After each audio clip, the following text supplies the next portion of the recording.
ये 3 चीज़ आपको ध्यान रखनी है। ये तीनों पे कंट्रोल रखना है, वाणी पे कंट्रोल रखना है। आप सभी श्याम भक्तों को जय श्री श्याम। श्याम भक्तों, सबसे पहले आपको देवउठनी एकादशी की हार्दिक शुभकामनाएं। देवउठनी एकादशी आने वाली है, बाबा श्याम का जन्मदिन आने वाला है। तो देवउठनी एकादशी पे आप भगवान विष्णु की पूजा कैसे करेंगे और बाबा श्याम की पूजा कैसे करेंगे, इसके ऊपर ये वीडियो है।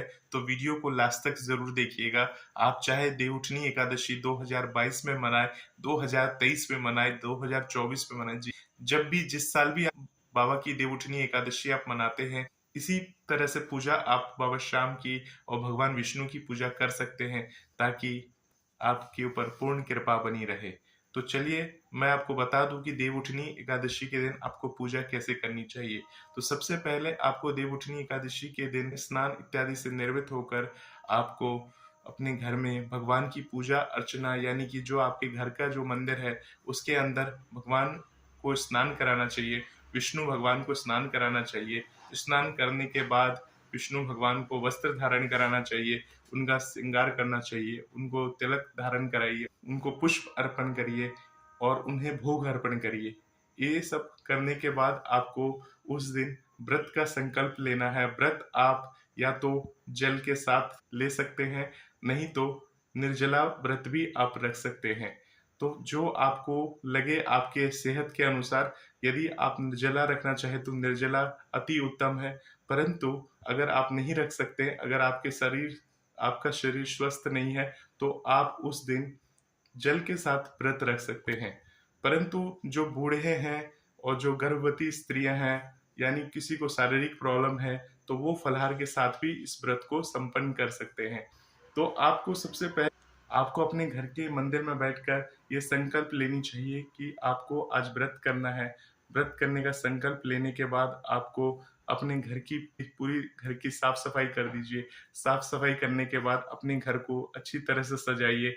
उसके बाद जो अगर आपका घर का आंगन है, अगर मान लीजिए आपका अपना घर है और घर के आंगन है, तो आंगन के बीचों बीच में आपको विष्णु जी के चरण बनाने चाहिए। जो विष्णु की जी के जो चरण होते हैं, उनकी आपको पूजा करनी चाहिए। और संध्या कालीन समय में भगवान विष्णु की उसी तरह से पूजा करें जिस तरह से आपने सुबह सुबह पूजा की थी, और उसी तरह से आप शाम के समय भगवान विष्णु की पूजा करें। और पूजन करने के बाद अपने घर में, बाहर में, घर के अंदर और घर के बाहर में आप दीपक जला दें। विष्णु भगवान के नाम से दीपक जला दें, बाबा श्याम के नाम से आप दीपक जला दें। और पूरे घर में इतनी रोशनी कर दे दीप जला के, जिस तरह से दिवाली में हम श्री रामचंद्र के आने की खुशी में हम दिए जलाते हैं, उसी प्रकार से जब भगवान निंद्रा से जागते हैं, जब गहरी नींद से जागते हैं भगवान विष्णु, तो उनकी आने की खुशी में, उनके जागने की खुशी में, और सारे मांगलिक कार्य शुरू हो जाते हैं उस दिन से, तो उनके जागने की खुशी में। और सबसे बड़ी बात है, हमारे बाबा श्याम का जन्मदिन होता है, तो उनकी खुशी में अपने घर में चारों तरफ दिए जला दीजिए, जिससे जगमग जगमग करे और ऐसा लगे कि मानो भगवान विष्णु, बाबा श्याम आपके घर में खुद ब खुद आ गए हैं। तो इस तरह से आप उनका स्वागत करेंगे। आपके घर में घंटी होगी, घंटी जो आप बजाते हैं पूजा करते समय, आरती करते समय, वो, और या शंख है अगर है, तो शंख बजाकर भगवान विष्णु को निद्रा से आपको जगाना चाहिए। रात्रि के समय जब आप पूजा करेंगे, शाम के समय जब आप पूजा करने बैठेंगे, तब आपको ये काम कर लेना चाहिए। उसके बाद भगवान विष्णु को जो भी भोग अर्पण है, वो आप शाम के समय या संध्या के समय आप अर्पण कर सकते हैं।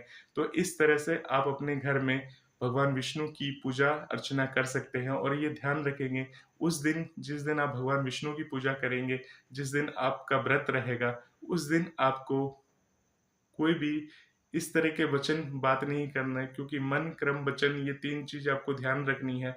ये तीनों पे कंट्रोल रखना है, वाणी पे कंट्रोल रखना है।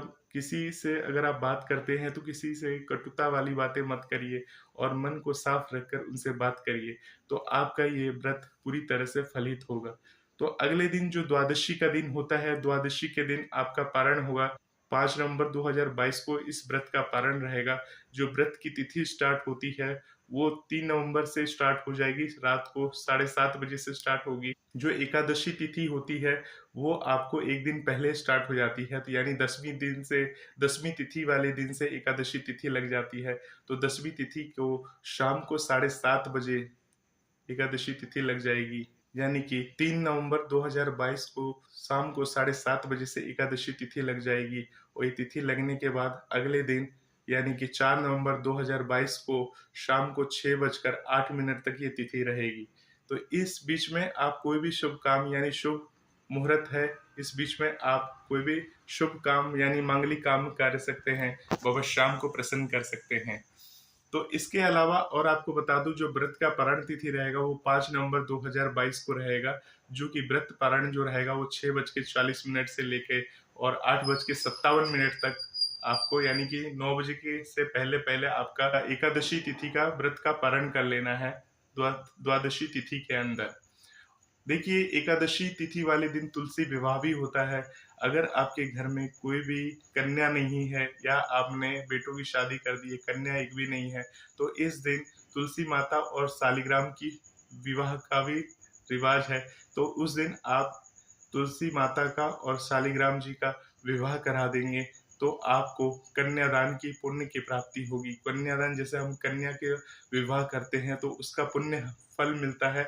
इसी तरह से अगर आपके घर में कन्या नहीं है, अपने बच्चों की शादी की है, बेटों की शादी की है और आप कन्यादान का फल प्राप्त करना चाहते हैं, तो इस दिन आप शालिग्राम और तुलसी माता का विवाह करा दीजिए। जिस तरह से नॉर्मली हमारे में विवाह होता है उसी तरह से आप उनका विवाह संपन्न कर सकते हैं। तो इस तरह से आप पुण्य के भागी बनेंगे। तो इन बातों को अगर आप ध्यान में रखते हैं और देव उठनी एकादशी को इस तरह से बनाते हैं, भगवान की पूजा इस तरह से करते हैं, ओम नमो भगवते वासुदेवाय नमः, इस मंत्र का आपको जाप करते रहना है पूरे दिन। और बाबा श्याम का जन्मदिन है तो उनके लिए भजन अर्चना, कीर्तन अर्चना तो आपको पूरे दिन करते ही रहना चाहिए। जगह जगह कीर्तन होते हैं तो आप उन कीर्तनों में जा सकते हैं, अपने घर में कीर्तन कर सकते हैं।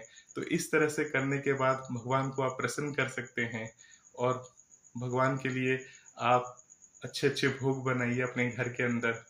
तो इस तरह से आप भगवान विष्णु की पूजा आराधना करिए। देवउठनी एकादशी को इस तरह से आप अगर पूजा अर्चना करते हैं तो भगवान की विशेष कृपा के आप पात्र बने रहेंगे।